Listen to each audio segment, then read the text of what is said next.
Bismillahirrahmanirrahim.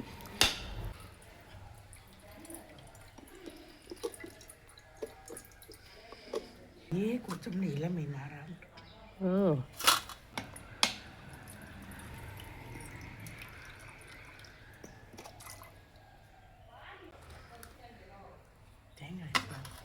அஸ்ஸலாமு அலைக்கும். என்ன செய்றீங்க? எல்லோரும் நல்லா இருக்கிறீர்கள்? அல்லாவுடைய அம்மானதமாக இருங்க. நாங்கள் நல்லா இருக்கோம், நீங்கள் நல்லா இருங்க. பிள்ளைகளுக்கு பரிச்சை லீவ் விட்டு பிள்ளைகளுக்கு பிச்சுட்டு கிடக்குறாங்க, அங்கிட்டு இங்கிட்டு ஓடிக்கிட்டு ஆடிக்கிட்டு தீவனம் கேட்குறாங்க டெய்லி. அதை இன்றைக்கி சீப்பனியாரம் செஞ்சு கொடுப்போம். சீப்பனியாரத்துக்கு தேங்காய் உடச்சி வச்சுருக்கேன். திருவி பாலை புழிஞ்சு செய்யணும். இன்ஷா அல்லாஹ் நல்லபடியாக வரணும். சீப்பனியாரம் ஏன் இருக்குமா?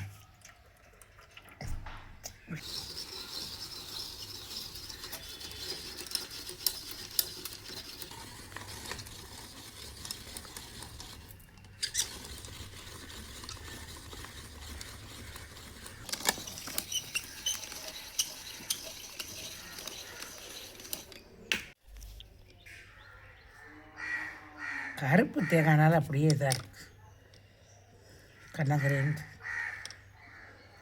ஆமாம், பால் தானே மாப்பிள்ளை. இதை வச்சுட்டு இதை அரைச்சிக்கிட்டு வா. இதை அரைச்சிக்கிட்டு வா. தண்ணிலாம் ஊற்றிடாத. கொஞ்சமாக தண்ணி ஊற்றி அரைக்கணுமோ? நம்ம ஒரு அரை டம்ளர் ஊற்றி அரைச்சிக்கிட்டு ஓடியாங்க. வடிகட்டி எல்லாம் எடுத்துகிட்டு வந்துடுற கையோட.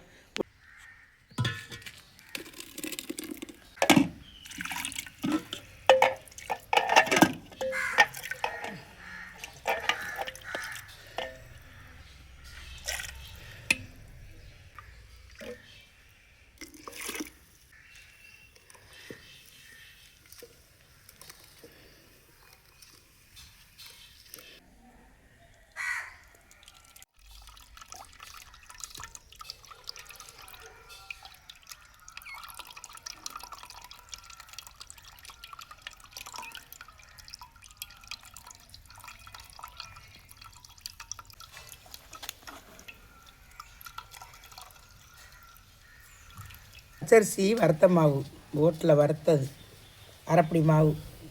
அரைப்படி இந்த உலக்கில் ஒரு உலக்கு காட்டுங்க, மெஷர்மெண்ட் கரெக்டாக சொல்லுங்கள். ஒரு உலக்கு, அரைப்படி உலக்கில் ஒரு உலக்கு. 2 தேங்காய் கெட்டியாக, தண்ணி நிறையா ஊற்றாமல் கெட்டியாக பால் புழிஞ்சு வச்சுருக்கேன். 2 தேங்காயிலேருந்து 2 தேங்காயிலேருந்து 2 முட்டை.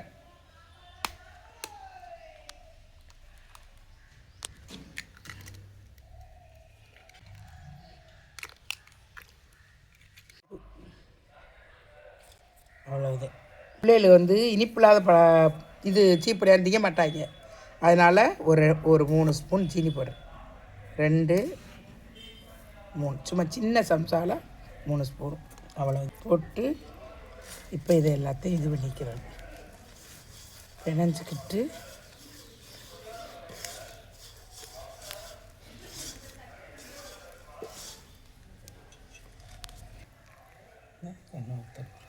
இது நிறையா ஊற்றிடாமல் கொஞ்சம் கொஞ்சமாக ஊற்றி மாவை பிணையணும், தண்ணி ஆக்கிடாமல்.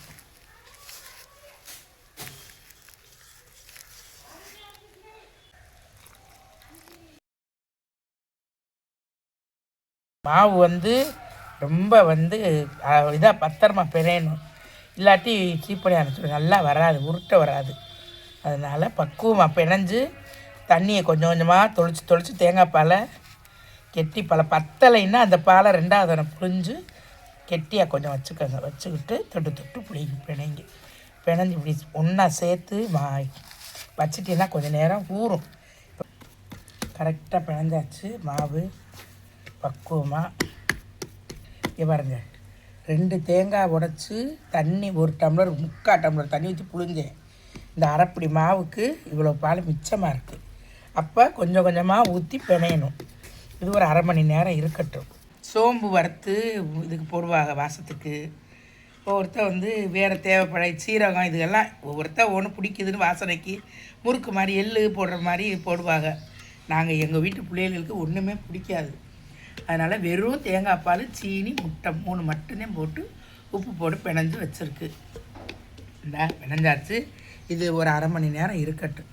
மாவு பிணைஞ்சு வச்சு அரை மணி நேரம் ஆயிடுச்சு. நல்லா அழகாக வந்துருச்சு மாவு. இந்த மாதிரி நீங்களும் நல்லா ஊற வச்சுட்டு எடுத்து பிணையும் போது கடமுடன் இருக்கக்கூடாது, வலுவலுன்னு இருக்கணும். அந்த மாதிரி பிணைஞ்சு வச்சிடணும் மாவை.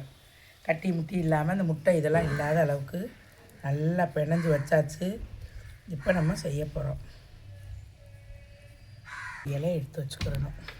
வச்சுக்கிட்டு லேசாக கொஞ்சம் எண்ணெயை தொட்டுக்கிட்டு இப்படி தட்டும்போது இந்த ஓரங்கள் வந்து பிரியாமல் வரணும். விரிஞ்சிச்சாக்கு மாவு நல்லா இன்னும் பிணையணும். பிணைஞ்சாத்தே நல்லா பக்குவமாக வரும். இல்லாட்டி இப்படி தட்டுறதுக்கு வராது. ஆனால் நீங்கள் நல்லா அழகாக இப்படி பிணைஞ்சு வச்சுக்கிட்டு செஞ்சீங்கன்னா இப்படி உருட்டி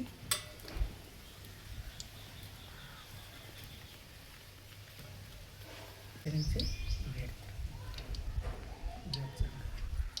அந்த இதில் என்ன ஸ்பெஷல்னா அந்த வைக்கிறது வந்து அப்படியே இருக்கணும், இது பண்ணாமல்.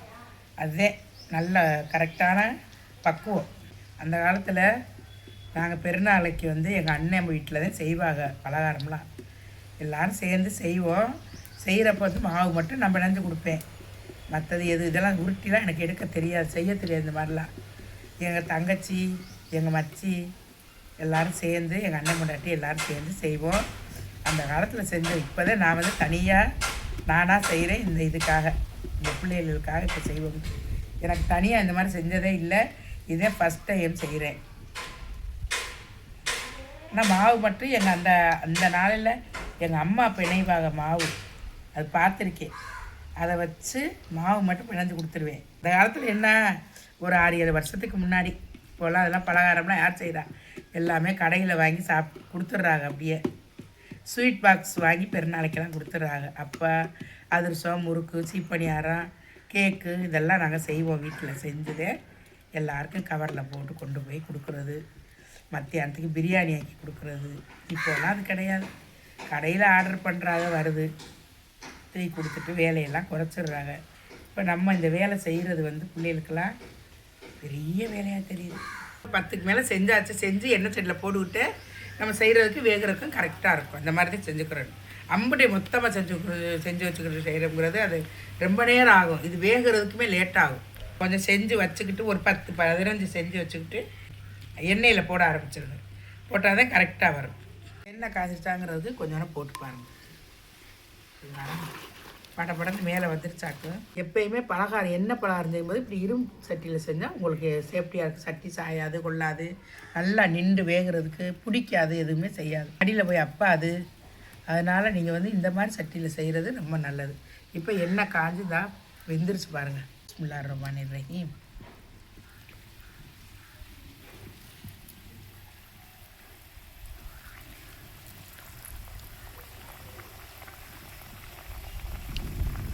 அதை நம்ம போடணும். அதே ஒன்று கையில் சுற்றாத. இப்போ நீ என்ன செய்கிற, கரண்டியை வச்சுக்கிட்டு கரட்டி விடுற. வேகட்டும். ஆமாம், உடனே வச்சா உடஞ்சிரும்ல. ஆமாம் ஆமாம்.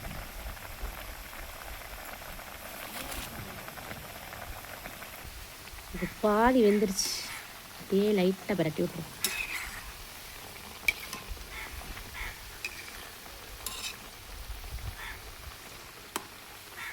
இப்போ நேரம் வேகும்.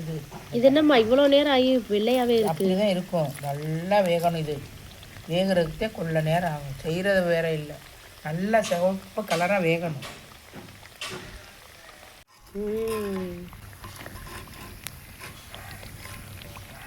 நல்லா இப்படி லைட் ப்ரௌன் கலரில் வேகிற வரைக்கும் வேக விட்டுருங்க.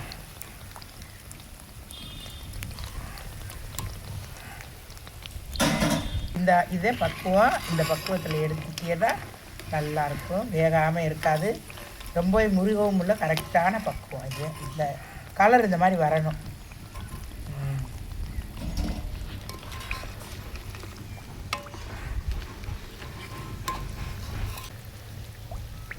சீப்பணியார மாவை செஞ்சு போட்டோன்னே இந்த மாதிரி நல்லா சரியான முறையாக வருது.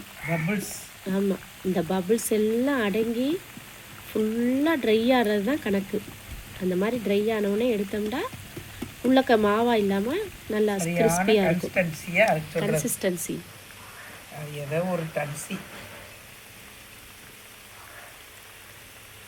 சூப்பராக சீப்பணியாரம் செஞ்சாச்சு. பச்சை லீவுக்கு பிள்ளைகளுக்கு, நீங்களும் வீட்டில் இருக்கிற பிள்ளைகளுக்கு சுவையாக இந்த மாதிரி சீப்பணியாரம் பாருங்க அழகாக வந்திருக்கு. இந்த மாதிரி டப்பாவில் சில்வர் பாக்ஸில் போட்டு வச்சுக்கிட்டா அது பாட்டுக்கு இருக்கும். நம்ம கொஞ்சம் தான் செஞ்சுருக்கோம், சீக்கிரம் காலி ஆயிரும்.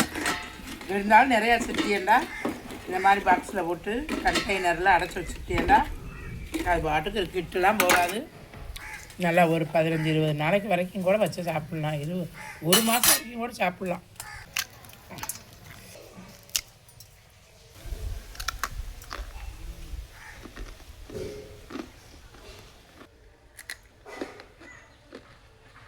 நல்ல மொறுமொறுன்னு இருக்குது. சீப்பணியாரம் சரியான டேஸ்ட்டாக இருக்குது. இதே மாதிரி நீங்கள் செஞ்சு பிள்ளைகளுக்கு பரிசை லீவுக்காக நாங்கள் பிள்ளைகளுக்கு ஸ்நாக்ஸ் செஞ்சுருக்கோம்.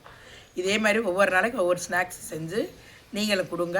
நாங்கள் செஞ்சு உங்களுக்கு காமிக்கிறோம். பாருங்கள். அஸ்ஸலாமு அலைக்கும்.